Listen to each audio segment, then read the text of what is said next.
Many of the inventions of the past 100 years have changed the way we live our lives. Mobile phones are owned by almost 6 billion people worldwide. And when over 6 trillion texts are sent every year, many of us believe that we can't live without them. People are always trying to think of the next big invention that's going to change the world. But for some inventors, this doesn't mean designing a new phone app or building a smaller, quicker, lighter computer. For some inventors, it's about looking at what everyone really can't live without. Emily Cummins is a young inventor who is looking for new ways to help people. She started inventing at a very young age. At the age of 4, my granny gave me a hammer. I used to spend hours with him in his shed at the bottom of the garden.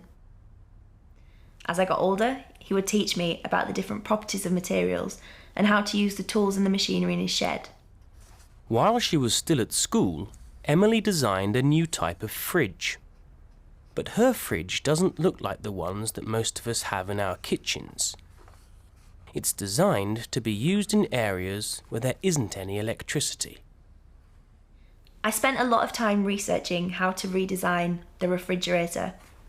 I realised that people in Africa weren't able to store food and medicine because they didn't have access to electricity or refrigerators. The design was very simple. A small cylinder inside a larger one. You put your food or medicine in the small cylinder. Between the two cylinders, you put some material that stays wet, like sand or soil. In the sun, the fridge then sweats, just like a person. The water evaporates and pulls the heat out of the small cylinder, and the contents stay cool. The fridge was designed so anyone anywhere could make it, with simple tools and materials. And Emily wanted to help people do this. When I was 18, I travelled to Africa on my own, which was really scary at first. But actually, when I got there, people were really welcoming. They invited me into their homes, they looked after me, they listened to me, and we shared ideas. So although initially I was frightened about the experience, it was actually incredible.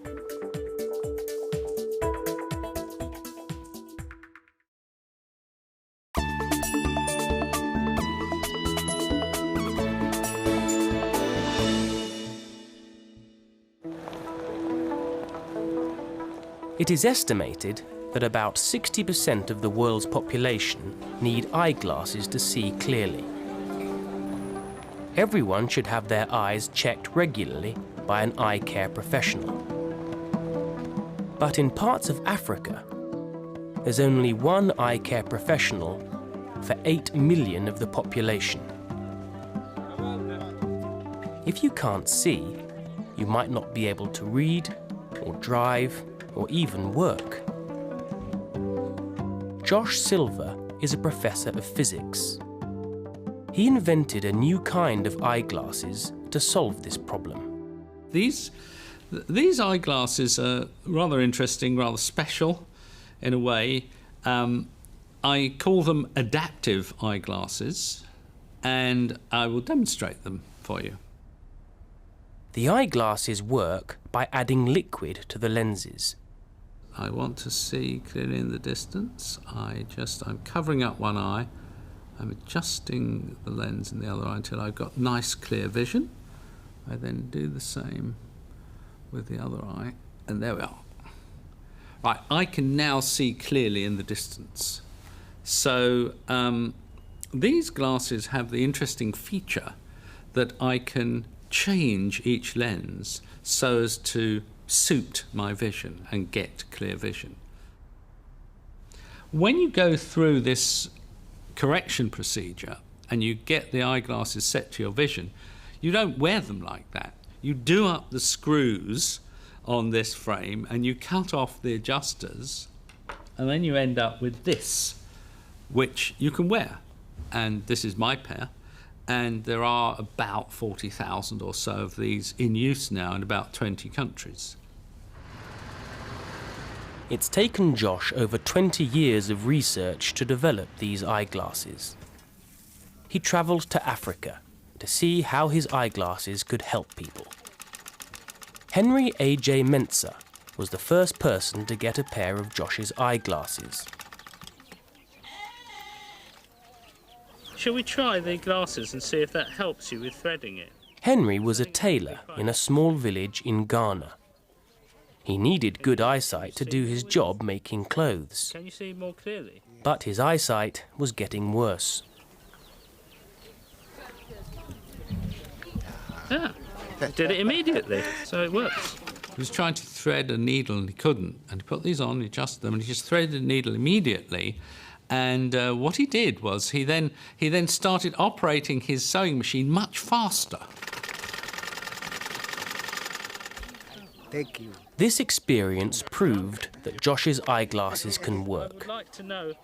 Today, he is still improving his invention and looking for ways of producing adaptive eyewear for everyone who needs it. Thank you.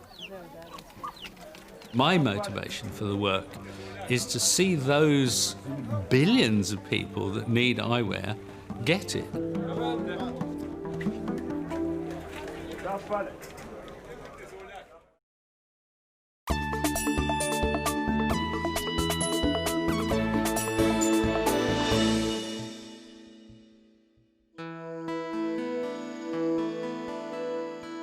No one can live without water. But today, over 1 billion people live in water poverty. They haven't got easy access to clean water. Drinking dirty water makes millions of people sick and kills thousands of people every day. After seeing the terrible result of the Asian tsunami in 2004, inventor Michael Pritchard decided he wanted to do something about this problem. It is expensive and difficult to send bottles of clean water to disaster areas. Michael thought it was a simple problem. Water is everywhere, and Mother Nature has her own way of getting water to people. They're called the clouds. They pick the water up from the sea for free. They take the salt out of it for free. They transport it hundreds of miles for free, and then they dump it on the mountains and the rivers and the streams. And where do people live? Near water. So Michael Pritchard invented the Lifesaver water bottle. Using a special filter, the bottle can clean any water, making it safe to drink. What the Lifesaver bottle allows people to do is take that water, put it in the bottle, give it a few pumps, and the bottle, just through filtration, very small holes, removes all of the bacteria and all of the viruses and makes the water sterile and safe to drink. This new technology saves people's lives, and Michael has developed more products using his technology, like the Lifesaver jerry can. The Lifesaver jerry can process up to 20,000 litres of water and is specifically designed to go into people's homes and to be used on an everyday basis. Ça signifie la vie, signifie. Parce que moi, pour nous même, si on sait 100 gallons notre pâte là encore, signifie la vie pour nous. Parce que c'est plus gros cadeau, un gros cadeau que bon Dieu te voulait faire. C'est un gros travail que bon Dieu te voulait faire dans son nom. Michael has travelled around the world seeing his products in action, saving lives. We do many projects around the world to help people who do not have access to clean drinking water, whether that be in Malaysia or in Haiti or in Pakistan or in India. We do lots of projects around the world to make sure that people have access to clean water, not just for a day or for a week, but for life.